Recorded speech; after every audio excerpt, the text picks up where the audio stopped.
A'udzubillahi minasyaitonirrajim. Bismillahirrahmanirrahim. Assalamualaikum warahmatullahi wabarakatuh. Manaqib Syekh Abdul Qadir Al-Jailani. Cerita kebaikan amal dan akhlak terpuji Kangjeng Syekh Abdul Qadir Al-Jailani. A'udzubillahi minasyaitonirrajim. Alla inna awliya Allahi la khaufun alaihim wa lahum yahzanun. Bismillahirrahmanirrahim. Alhamdulillahirabbil alamin. Wal akibatu lil muttaqin wala udwana illa ala dzalimin. Wassalatu wassalamu ala sayyidina Muhammadin wa ala alihi wa sahbihi ajmain, amma ba'du. Dengan asma Allah yang Maha Pengasih. Maka ini sekelumit manaqib Sultan wa Aulia Syekh Abdul Qadir Al-Jailani, memetik dari kitab Tafriqul Khatir fi Manaqibis Syekh Abdul Qadir Jailani dan dari kitab Uqudul Laili fi Manaqibil Jaili. Semoga dengan peringatan dan dibacakan manaqib ini, yakni riwayat serta sejarah perjuangan Syekh Abdul Qadir Al-Jailani, senantiasa Allah Subhanahu wa taala melimpahkan karunia kepada kita sekalian, keselamatan dan keberkahannya. 1. Manaqib pertama, menerangkan tentang nasab keturunan Syekh Abdul Qadir Jailani. Nasab dari ayah Sayyid Abu Muhammad Abdul Qadir Jailani. Ayahnya bernama Abu Soleh Jangki Dausat, putra Abdullah, putra Yahya Aj-Jahid, putra Muhammad, putra Daud, putra Musa Ad-Sani, putra Musa Al-Jun, putra Abdullah Al-Mahdi, putra Hasan Al-Mutsana, cucu Nabi Muhammad SAW, putra Sayyidina Ali Karomallahu wajhah. Nasab dari ibu Sayyid Abdul Qadir Jailani. Ibunya bernama Ummul Khair Ummatu Jabar Fatimah, putra Sayyid Muhammad, putra Abdullah As-Sumi'i, putra Abi Jamaluddin As-Sayyid Muhammad, putra Al-Iman Sayyid Mahmud bin Thohir, putra Al-Imam Abi Ato, putra Sayyid Abdullah Al-Imam Sayyid Kamaluddin Isa, putra Imam Abi Alauddin Muhammad Al-Jawad, putra Ali Ridho Imam Abi Musa Al-Qadim, putra Ja'far Shodiq, putra Imam Muhammad Al-Bakir, putra Imam Zainal Abidin, putra Abi Abdillah Al-Husain, putra Ali bin Abi Thalib Karomallahu wajhah. Dengan demikian Syekh Abdul Qadir Jailani adalah Hasani dan sekaligus Husaini. Manaqib kedua, beberapa macam tanda kemuliaan pada waktu Syekh Abdul Qadir Jailani dilahirkan. Syekh Abu Muhammad Abdul Qadir Jailani dilahirkan di Naib, Jailani, Irak pada tanggal 1 bulan Ramadan tahun 470 Hijriah bertepatan dengan 1077 Masehi. Beliau wafat pada tanggal 11 Rabiul Akhir tahun 561 Hijriah bertepatan dengan 1166 Masehi pada usia 91 tahun. Beliau dikebumikan di Baghdad, Irak. Pada malam beliau dilahirkan ada 5 karomah atau kemuliaan. 1. Ayah Syekh Abdul Qadir Jailani yaitu Abi Sholih Musa Jangki pada malam hari bermimpi dikunjungi Rasulullah SAW diiringi para sahabat dan imam mujtahidin serta para wali.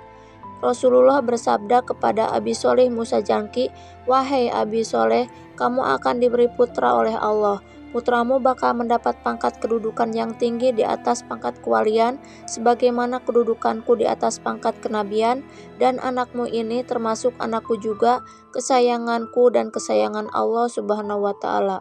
2. Setelah kunjungan Rasulullah SAW pada Nabi dan datang menghibur ayah Syekh Abdul Qadir Jailani, nanti kamu akan mempunyai putra dan akan menjadi sultan aulia seluruh wali selain Imam Maksum, semua di bawah pimpinan putramu. 3. Syekh Abdul Qadir sejak dilahirkan menolak untuk menyusu, baru menyusu setelah berbuka puasa. 4. Di belakang pundak Syekh Abdul Qadir tampak telapak kaki Rasulullah SAW dikala pundaknya dijadikan tangga untuk diinjak waktu Rasulullah SAW akan menunggang buruk pada malam Mi'raj. 5. Pada malam dilahirkan, Syekh Abdul Qadir diliputi cahaya sehingga tidak seorang pun yang mampu melihatnya. Sedang usia ibunya waktu melahirkan, ia berusia 60 tahun. Ini juga sesuatu hal yang luar biasa. Manaqib ketiga, kecerdasan Syekh Abdul Qadir Al-Jailani dalam waktu menuntut ilmu.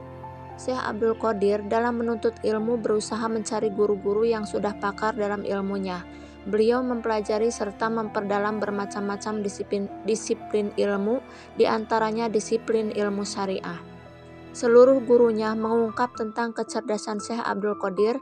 Beliau belajar ilmu fikih dari Abi Wafa Ali bin Aqil, dari Abi Ali Qutb al-Kaludiani, dan Abi Husain Muhammad bin Qadi. Ditimbanya ilmu adab dari Abi Zakaria At-Tibrizi. Ilmu thariqah dipelajarinya dari Syekh Abi Khair Hamad bin Muslim bin Darawatid Dibas. Sementara itu, beliau terus-menerus meraih pangkat yang sempurna berkat rahmat Allah yang Maha Esa, sehingga beliau menduduki pangkat tertinggi. Dengan semangat juang yang tinggi disertai kebulatan tekad yang kuat, beliau berusaha mengekang serta mengendalikan hawa nafsu keinginannya. Beliau berhalwat di Irak 20 tahun lamanya dan tidak berjumpa dengan siapapun. Manaqib keempat, kepribadian dan budi pekerti Syekh Abdul Qadir. Akhlak. Pribadi Syekh Abdul Qadir Jailani sangat takwa disebabkan sangat takutnya kepada Allah. Hatinya luluh, air matanya bercucuran, doa permohonannya diterima Allah. Beliau seorang dermawan berjiwa sosial, jauh dari perilaku buruk dan selalu dekat dengan kebaikan. Berani dan kokoh dalam mempertahankan hak, selalu gigih dan tegar dalam menghadapi kemungkaran. Beliau pantang sekali menolak orang yang meminta-minta, walau yang diminta pakaian yang sedang beliau pakai. Sifat dan watak beliau tidak marah karena hawa nafsu, tidak memberi pertolongan kalau bukan karena Allah. Beliau diwarisi akhlak Nabi Muhammad SAW, ketampanan wajahnya setampan Nabi Yusuf alaihissalam. Benarnya atau sidiknya dalam segala hal sama dengan benarnya Sayyidina Abu Bakar radhiyallahu anhu, adilnya sama dengan keadilan Sayyidina Umar bin Khattab radhiyallahu anhu, hilimnya dan kesabarannya adalah hilimnya Sayyidina Utsman bin Affan radhiyallahu anhu, kegagahan dan keberaniannya berwatak keberanian Sayyidina Ali bin Abi Thalib karamallahu wajhah. 5. Manaqib kelima, pakaian Syekh Abdul Qadir dan ujian yang beliau terima. Pakaian Syekh Abdul Qadir yaitu jubah dari bulu domba yang kasar. Di kepala beliau dililitkan sebuah kain. Dikala beliau berjalan, walaupun jalan yang dilaluinya banyak durinya, beliau jarang beralas kaki. Tidak memakai terompah apalagi sepatu. Makanannya cukup hanya makan buah-buahan dan dedaunan.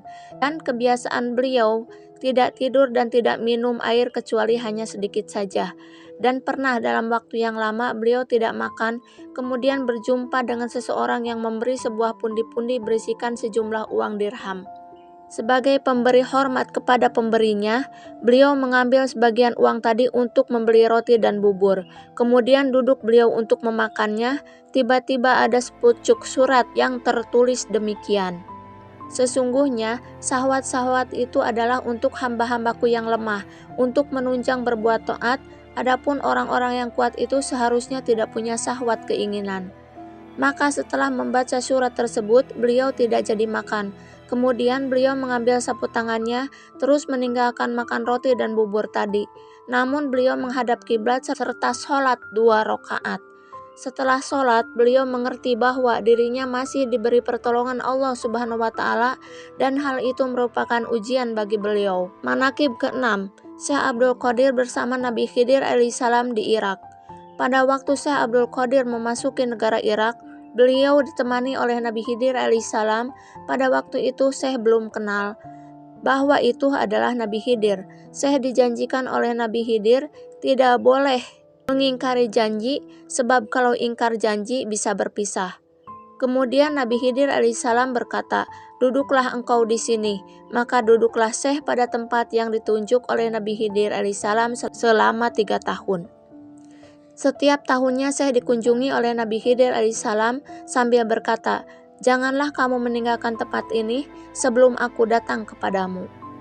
Manaqib ke-7, kebiasaan Syekh Abdul Qadir setiap malam digunakan untuk ibadah, sholat, dan zikir.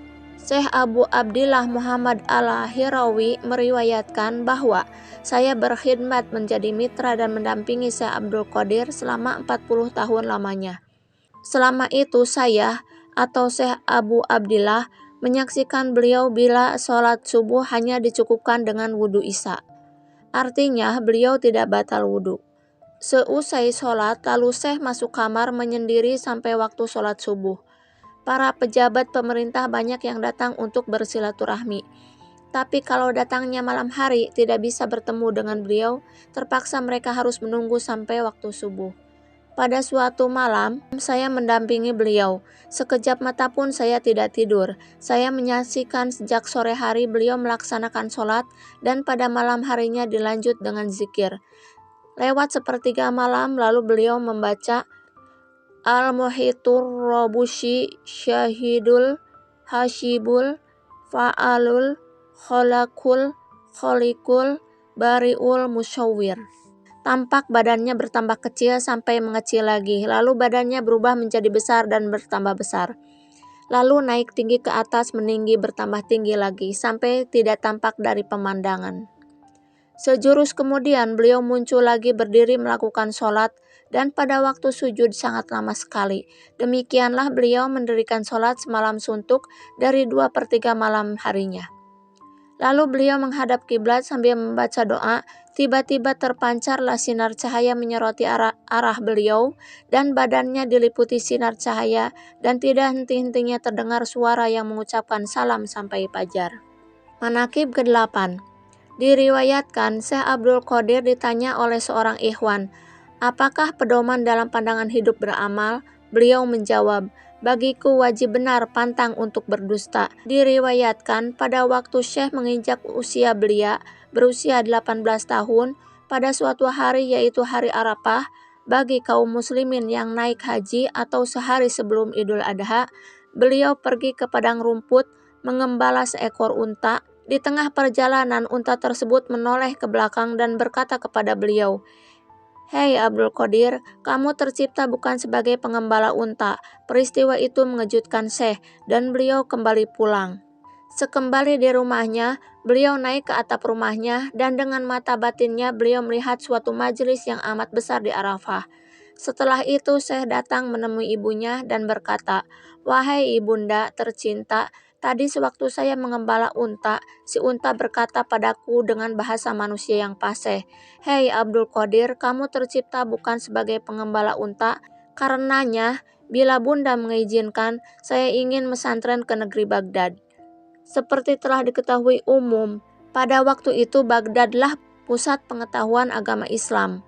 Ketika ibunya mendengar permohonan putranya, maka keluarlah air matanya, mengingat ia sudah tua dan suaminya yakni ayahanda Syekh Abdul Qadir sudah lama meninggal dunia. Timbul pertanyaan di hati sang bunda, apakah aku akan bertemu lagi dengan putraku tercinta? Akan tetapi, karena sang ibu adalah seorang wanita yang bersih hati, maka ia tidak menghalangi niat mulia sang putra. Lalu sang ibu berkata, "Baiklah wahai anakku, bila memang tekadmu sudah bulat, ibu mengizinkanmu mesantren ke Baghdad. Ini ibu sudah mempersiapkan uang 40 dinar yang ibu jahit dalam bajumu, persis di bawah ketiak bajumu. Uang ini adalah peninggalan almarhum ayahmu, namun sebelum berpisah ibu ingin agar kau berjanji pada ibu, agar jangan pernah kau berdusta dalam segala keadaan." Syekh Abdul Qadir mempersembahkan janjinya kepada sang bunda. "Saya berjanji untuk selalu berkata benar dalam segala keadaan, wahai ibunda." Kemudian berpisahlah ibu dan anak tersebut dengan hati yang amat berat. Setelah beberapa hari, kafilah berangkat dan Syekh Abdul Qadir turut pula di dalamnya berjalan dengan selamat. Maka tatkala kafilah itu hampir memasuki kota Baghdad, di suatu tempat Hamdan namanya, tiba-tiba datang segerombolan perampok. 60 orang penyamun berkuda merampok kafilah itu habis-habisan. Semua perampok tadi tidak ada yang memperdulikan, menganiaya atau bersikap bengis kepada Syekh Abdul Qadir. Karena beliau nampak begitu sederhana dan miskin, mereka berprasangka bahwa pemuda itu tidak punya apa-apa.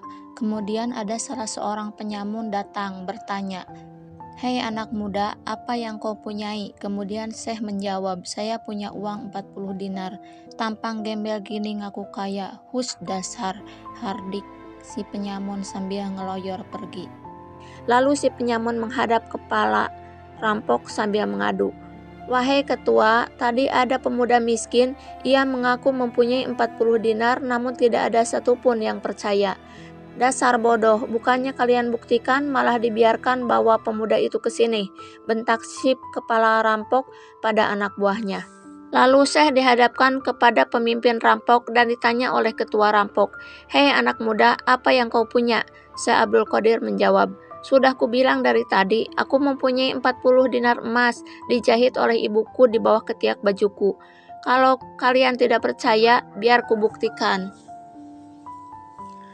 Lalu Syekh membuka bajunya dan mengiris kantong di bawah ketiak bajunya dan sekaligus menghitung uang sejumlah 40 dinar tadi. Melihat uang sebanyak itu, sang kepala penyamun bukannya bergembira, tetapi malah diam terpesona sejenak lalu bertanya kepada Syekh, "Anak muda, orang lain jangankan punya uang sebanyak ini, punya 1 sen pun kalau belum dipukul belum mau menyerahkan. Kenapa kamu yang punya uang sebanyak ini justru selalu jujur kalau ditanya?" Syekh menjawab dengan tenang, "Aku telah berjanji pada ibuku untuk jujur dan tidak dusta dalam keadaan apapun. Jika aku berbohong, maka tidak bermakna upayaku menimba ilmu agama." Mendengar jawaban itu, sang kepala penyamun tadi bercucuran air matanya dan jatuh terduduk di kaki Syekh Abdul Qadir sambil berkata, "Dalam keadaan segawat ini, kau tidak berani melanggar janji pada ibumu. Betapa hinanya kami yang selama ini melanggar perintah Tuhan. Sekarang saksikan di hadapanmu bahwa kami bertobat dari pekerjaan hina ini." Kemudian kepala perampok tadi dan anak buahnya mengembalikan semua barang-barang hasil rampokan kepada kafilah.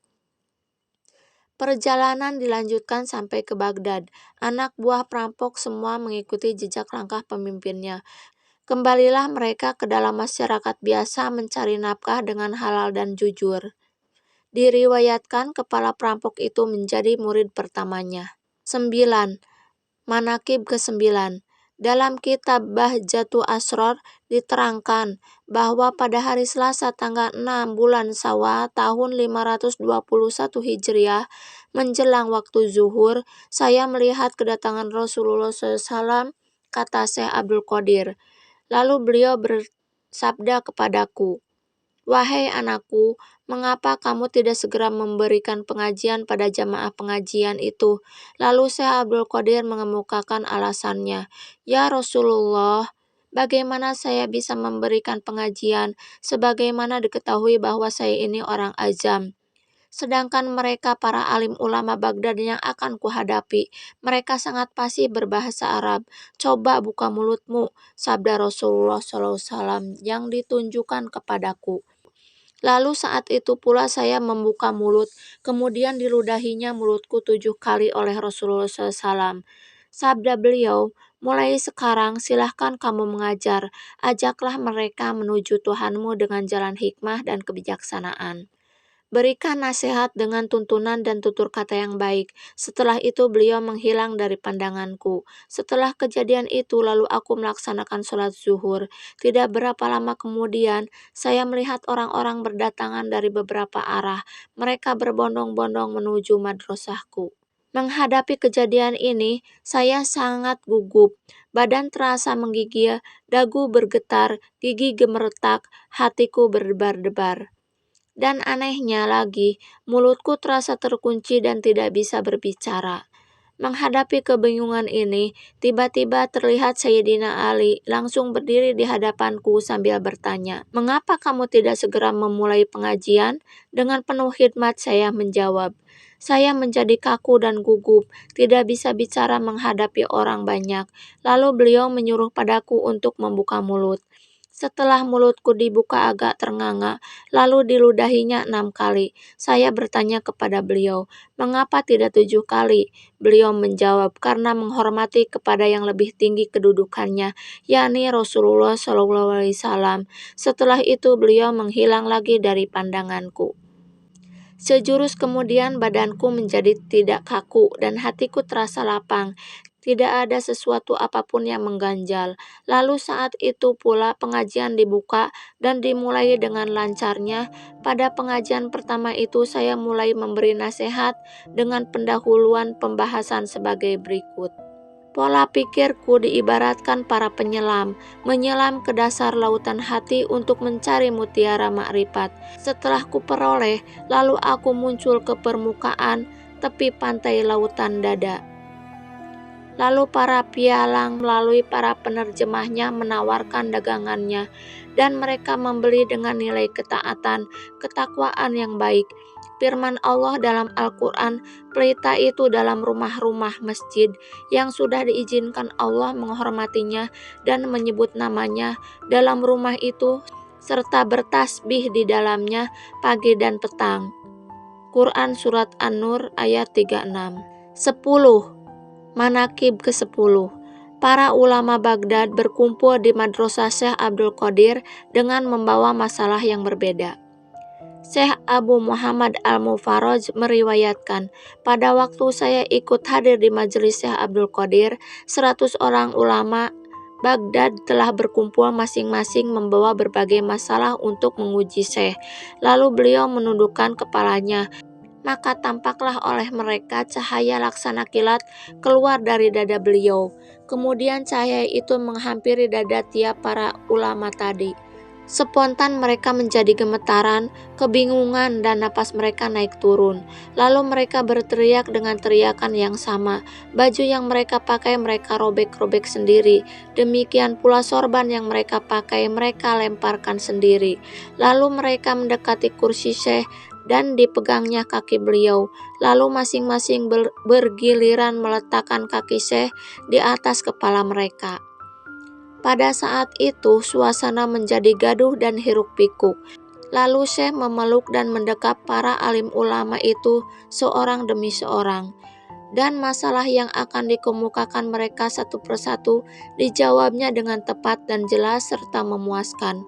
Mereka menjadi tercengang serta kagum atas kepintaran dan kehebatan Syekh dalam menjawab pertanyaan-pertanyaan tadi yang akan mereka tanyakan. Semoga kisah perjalanan beliau menuju Allah Subhanahu wa Ta'ala dapat bermanfaat untuk kita semua dan bisa diambil manfaatnya serta hikmahnya dari cerita ini.